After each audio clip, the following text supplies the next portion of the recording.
আসসালামু আলাইকুম। রমাজান করিম। এটা হচ্ছে ফজরের নামাজের দৃশ্য। আমাদের ক্যাম্পের সামনের মসজিদ, লতা ক্যাম্পের মসজিদ। আজকে রমজান মাসের এই 9 দিনের নবম রমজানের যে ফজরের নামাজ, এটা আমি মসজিদে আদায় করলাম। বাকি দিনগুলো আমি আদায় করতাম আমার ডিউটিতে, কারণ আমার নাইট ডিউটি। আজকে আমার ছুটি ছিল, সেজন্য মসজিদে গেলাম নামাজ পড়তে।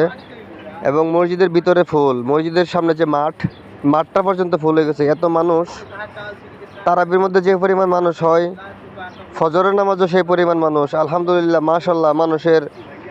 মানুষের ইসলামের প্রতি, নামাজের প্রতি মানুষের এত যে আকর্ষণ, এটা আমাকে মুগ্ধ করলো। এবং নামাজ শেষে আমরা আমাদের ক্যাম্পে চলে আসতেছি। এরা সবাই আমাদের ক্যাম্পের মানুষ, ক্যাম্পের মুসল্লিগণ। ওরা সবাই মসজিদে গেছে নামাজ পড়তে, আমি নিজেও গেছি। আজকে রহমতের 9 দিন, আর একদিন বাকি আছে রহমতের দিনগুলা।